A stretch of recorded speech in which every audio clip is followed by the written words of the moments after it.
What's up, guys? Back at it again. Easily my favorite segment of each week here at Fight Bananas. Felicia Spencer, UFC featherweight. How are you doing? I'm doing very well, very, very well today. Awesome. Very cool. It looks beautiful behind you. Central Florida looking good. I love it. I actually just had a nice little walk myself. So, it's good times right now in Central Florida. Yeah, I've been in a cold room for a long time, so I needed to come outside and thaw out. There you go. There So, you go. Before we go into your pick for UFC Vegas 20, one, I saw that you put it on your social media and your stories. You're like, all right, people, help me out. Like, who do you think? So I'm intrigued to see what the people thought, from your Instagram story. But before we get into that, I think last time you came on, you mentioned something. It's kind of out there on a lot of different outlets. It seems like you're ready to get back into the octagon.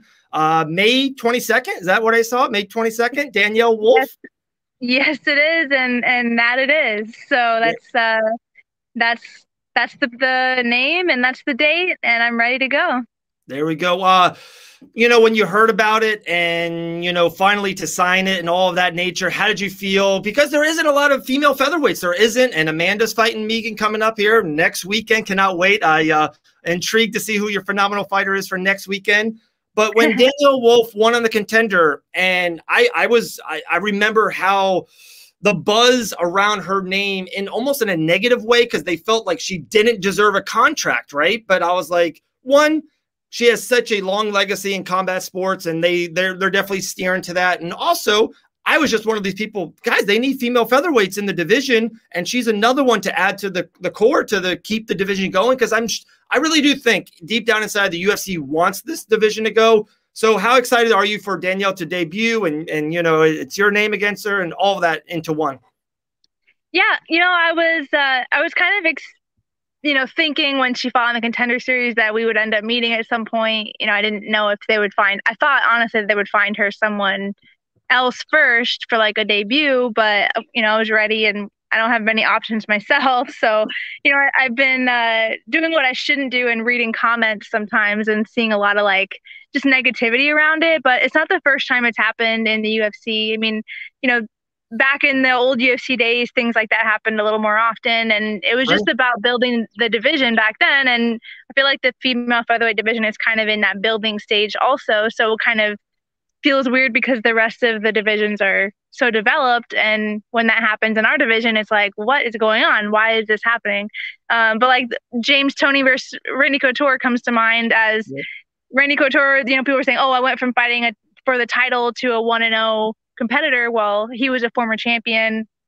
I think he had like 30 fights under his belt.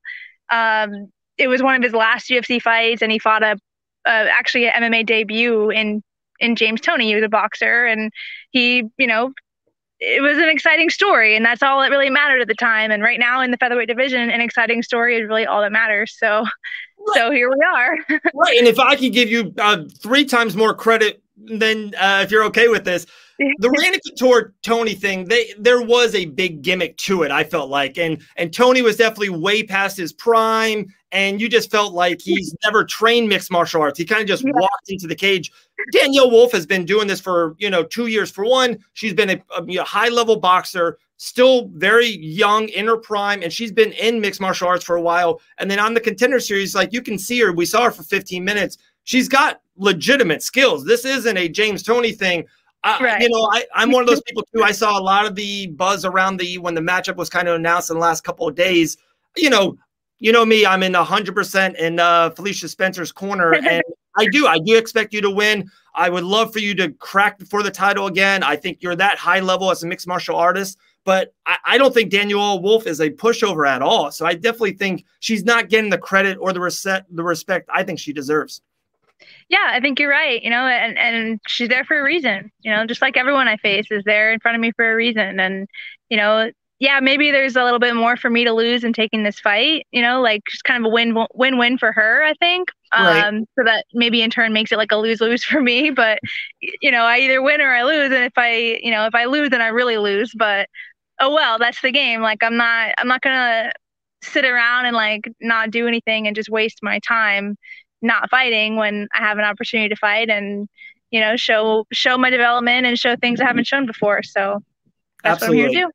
And we'll talk a lot more to you until the fight, and maybe we'll even have you, not even with this segment, we'll just even have you on the podcast, talk 30, 45 minutes. It's been, close to 10 months by the time the last time you fought in the octagon to now, the pandemic and just how you are in the gym and all of that. So we'll kind of get into that later, when we get closer to the fight. But here we go. Felicia Spencer's phenomenal pick, UFC Vegas 20. Last week, it didn't go great for you. I was so on that pick too. I got lucky. I was all in. We talked about it. King Casey O'Neill. I was so all in with her. I got super lucky the day of, and the Friday to Saturday, I was really into Derek Lewis. I thought he looked tremendous on the scale. I thought he looked really good in interviews. So I thought I was really expecting the upset that, won a couple shekels on that. But, I'm really intrigued. This card is the same thing. Big main event, heavyweights. 3-4 female fights on the card, a couple intriguing, really cool fighters. So I'm so intrigued to see who you got.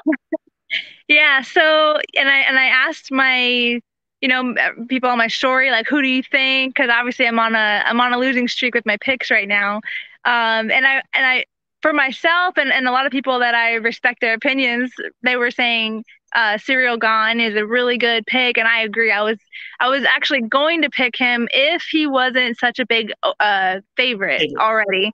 Okay. So I kind of like leaning toward picks that are kind of unexpected or a little bit more challenging, not so easy. So I went a little farther deep into the card, and I found an old favorite of mine and someone I was a fan of for a long time in the beginning, Invicta days and stuff like that. So also a fellow Canadian, who I'm going to say, Alexis Davis, obviously. So, and she's got a lot of losses to really good competitors. She's been the top of the division, bantamweight division and flyweight division for a long time. And it's not like she's getting dominated in these fights either. Sometimes it's just, it's just a loss, and it is what it is. But she's a black belt. She's high level. She's got like some of the best striking, like her and as far as excitement goes, her and Sarah Kaufman had like one of the coolest, bloodiest matches in female fighting history. So, I throw my hat off to her. And of course, she's got a talented, young, up and coming opponent, but I could definitely see an upset. I believe I'm certain she's an underdog in that fight, and could definitely see that happening. They're both great, but I would go for Alexis Davis in this one. Love it. One reason I love doing this with you is so we do fight predictions as well. My main guy, Aaron the Dog, he does a lot of fight breakdowns, and he's really into the betting aspect of MMA. And that was one of the fights we broke down. We spent 10, 15 minutes on it. He was all in with Alexis Davis. I like Mazo a little bit more than Aaron did. And, he kind of threw that out there, exactly what you said, a couple losses in a row. And I think it's like 5 out of the last 7. But when you name off their names, they're some of the greatest female fighters in the history of the sport. Yeah. And so, you hate to say this, they're good losses, but they are. You never felt like she got, creamed, especially lately. But she has been away from the octagon a little bit. And I know it's been a pandemic era, and some fighters are harder to get in and get out, and with families and situations. So I totally understand that.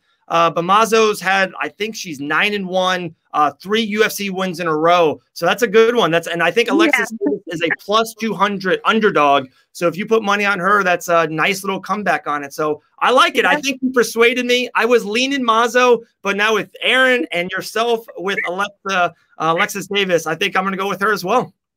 All right. Don't put your house on it this time, though. I don't. You see me. I can't believe the lights are even on here in the studio. I couldn't even pay the bill maybe next month. You'll be outside next week too, won't you? out in your yard. I'm gonna do it at the beach. You know what I mean? We'll go live next week. UFC 259 live at the beach doing our picks. So can't wait. Felicia, we appreciate you and your time like always. Next week is a big one. A lot of heavy hitters on the card. 3 title fights. Cannot wait for it. But UFC Vegas 20, phenomenal pick is Alexis Davis. Yes, it is. Have a great one. Thank you. Have a great day.